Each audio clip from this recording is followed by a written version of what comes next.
USC finally has enough of a quarterback recruit with chronically cold feet.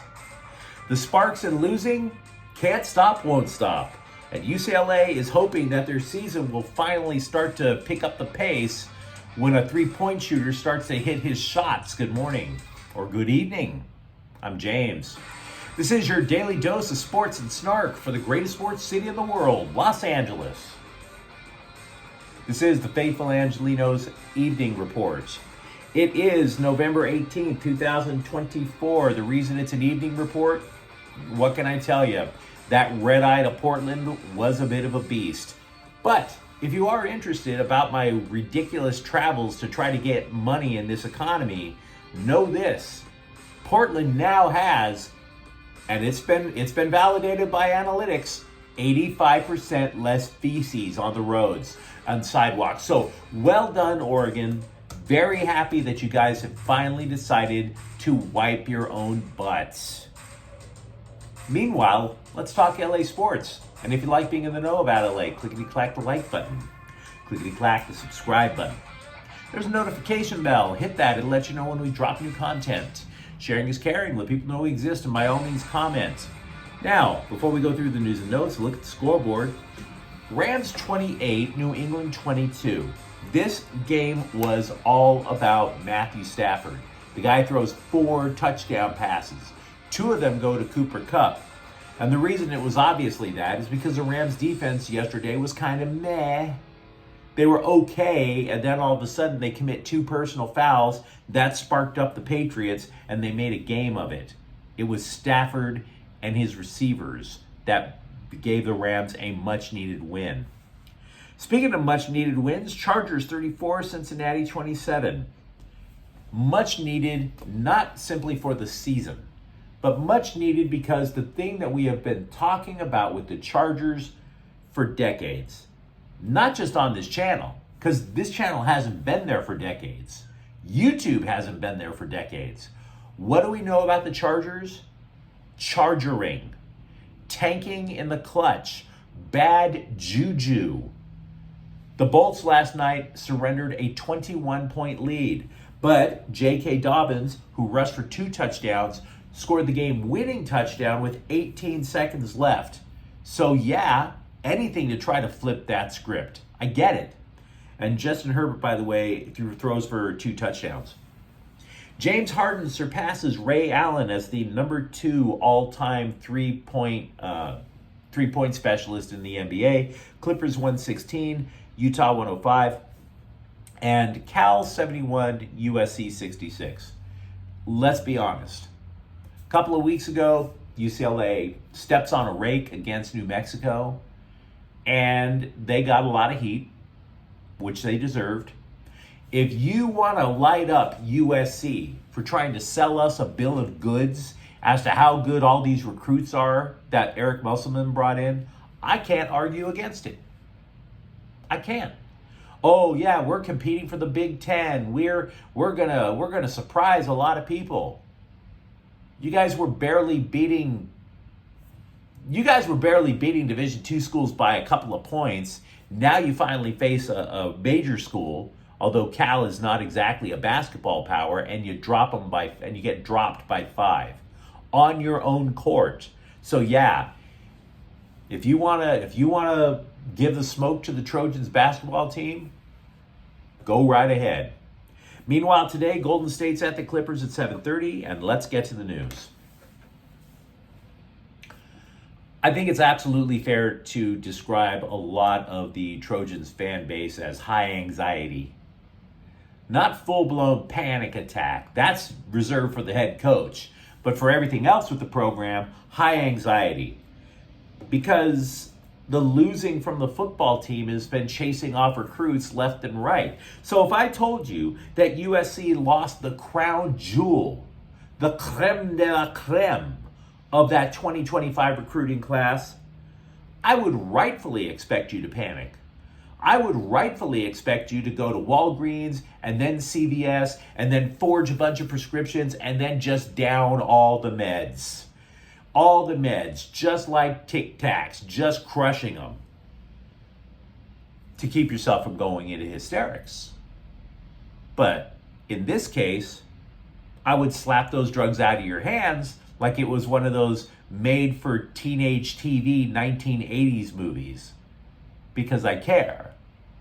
And because while it is true that USC lost Julian Lewis, who decommitted, USC immediately turned around. Lincoln Riley had a contingency plan and snapped up top 5 quarterback Hassan Longstreet, who previously had committed to Texas A&M.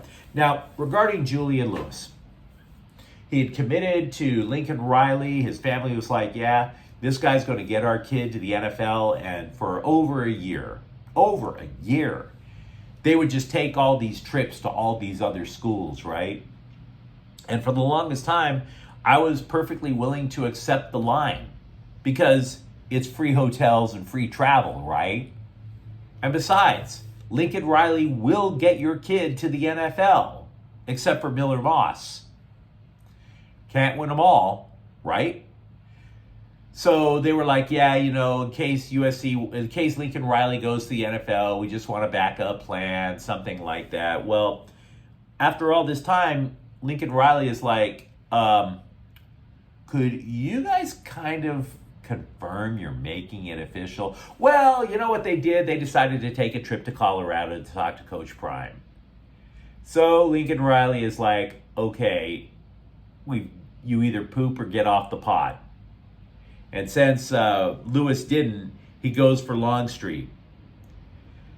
I'm totally cool with it because Longstreet actually did want to go to USC.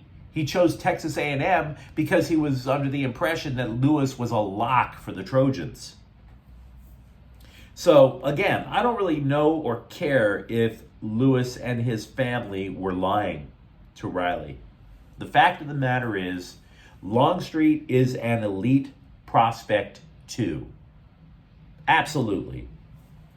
And he wants to play for the Trojans no matter what. Moreover, for all the people who have been clowning Lincoln Riley for recruiting people out of state, Longstreet is from the IE. He is a SoCal.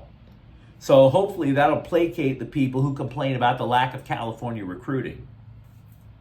Also, defensive lineman Cash Jacobson has joined the recruiting class. He's 6'3", 290. Scouts aren't necessarily saying this guy's going to be a world record. They just think that he's going to be the type of guy that could line up at defensive tackle, that could line up at defensive end. He's just theoretically going to be very useful for SC. So, could have been catastrophic, wasn't catastrophic.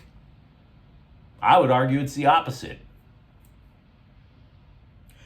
The worst team in the WNBA can't stop losing. It's like they get up in the morning, they check their things to do today list, and it's like, okay, do we do social justice stuff? Great. Do we have any bikini pics after our social justice stuff? Great. Oh, and don't forget the losing. Don't forget the losing. The Sparks, not only the worst team in the WNBA last season, but coming off the worst season in franchise history, just lost the WNBA draft lottery. Dallas, you see, had 2 lottery picks. And so because of that, the odds of them getting that number 1 spot was literally 1 percentage point higher than LA. Dallas, 45% chance, LA, 44% chance. And that's why they say that extra 1% is a winning edge. Dallas gets the first, LA gets the second. And this matters a hell of a lot. It actually does. Because this draft next year is not going to be considered nearly as deep as the one that they had a few months ago.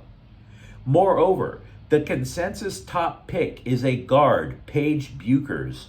She would have absolutely filled a definite need for the Sparks. But, yeah, that's not happening. But you needn't worry. No. Why should you? We are still going to be force-fed a steady stream of brand-building, thirst-trap booty picks from Cameron Brink, who was supposed to be the franchise savior last season. So, there's that. Always the brand building. UCLA basketball need their transfers to excel. Not just be okay. They need them to excel. So the Bruins have to be a little bit curious about Dominic Harris, who was supposed to be their outside threat. He came from Loyola Marymount, where he averaged 14.3 points a game last season. But this year, he didn't even sink a three this year until the victory Friday night against Lehigh Mountain. He's 1 for 10 from three so far this season. Now, Coach Mick Cronin, who often cuts into his team for lack of execution, took the opposite tack with Harris. Quote, "He's one of the best shooters I've ever coached. I see it every day in practice, so it is what it is, the law of averages. If everything goes in, it's kind of fool's gold," unquote. But if you're wondering about UCLA long term, I think it's kind of clear. The effort that the Bruins can put in, Cronin can control that. Only Harris can sink those shots. That's up to him. Miguel Rojas told the Dodgers that he has 2 more seasons left in him and he would love to retire as a Dodger. He's 35. Not exactly an impact player. Definitely can't hit. But what he did do was he took a big role with the team after Mookie Betts was out for months with a broken hand. So he was valuable. We talked a few moments ago about the importance of shooting threes over at UCLA, and we've also said it matters a lot to Lakers coaches. One coach after another, we've got to shoot more threes. We've got to shoot more threes. JJ Redick, I'm a shooter. We're going to make sure we shoot more threes, and they're not shooting more threes. But the following is a super small sample size. Anthony Davis is not only shooting threes, he's making them. He has sank multiple three-point shots in 5 consecutive games. Not coincidentally, the Lakers are on a 5-game winning streak. But you let me know what you think in the comments thread.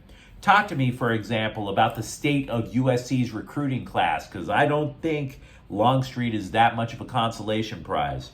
Or for that matter, what do you think? How long will the Sparks continue their commitment to the opposite of excellence? And if you enjoyed this content, don't forget to subscribe to Faithful Angelenos. We talk LA sports every single day here. Thank you for watching. I'm James. I will be back tomorrow morning this time. And Faithful Angelenos is a Kian Cortez Queso production. Take care.